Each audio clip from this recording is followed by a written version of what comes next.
20 नोव्हेंबरला विधानसभेचं इलेक्शन आहे आणि त्याच्यासाठी संजयराव कदम म्हणजे आपले भाऊ उभे आहेत, तर त्यांना आपण निवडून द्यायचं आहे सगळ्यांनी.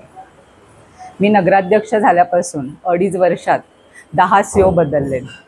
जेव्हा आम्ही फ्रॉड काढला 6 कोटीचा वर्षाचा, त्याच्यानंतर जी COंची बदली झाली त्याच्यानंतर 10 CO बदललेले आहेत. आत्ता हे जे आलेत रोडगे साहेब ते 10वे CO आहेत. एकही पंचायतमध्ये जर सही एखाद्याला तातडीने पाहिजे असेल कुठल्याही पेपरावरती वगैरे, तर एकही प्रशासकीय अधिकारी दापोलीत ठेवलेला नाही आहे.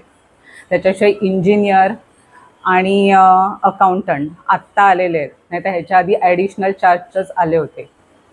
त्याच्याशिवाय नगरपंचायतमध्ये कोणतीही कामं म्हणजे जे आत्ताचे जे आमदार आहेत ते कोणतीही कामं होऊन देत नाही आहेत.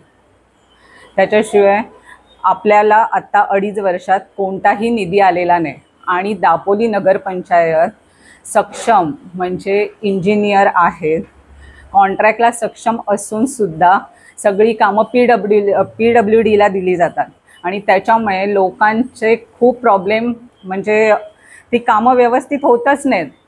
आणखीन 11 कोटीची जी कामं केली होती आमदार साहेबांनी, ती 11 कोटीतली जवळजवळ 5-6 कामं झालीच नाही आहेत आणि त्याच्याशिवाय PWDने आमच्याकडे ती हँडओव्हर पण केली नाही आहेत 2.5 वर्षात, की 11 कोटीची कामं केली दापोलीत, एवढी केली, काहीही झालेली नाही आहेत आणि व्यवस्थित झाली पण नाही आहेत.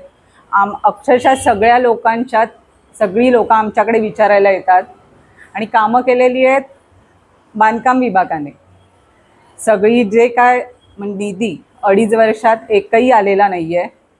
त्याच्यामुळे जनतेत पण खूप नाराजी आहे आणि सगळ्यांना माहिती झालेलं आहे की दापोली नगरपंचायतमध्ये आमची सत्ता असूनसुद्धा आमदार आहेत ते काम करून देत नाही आहेत.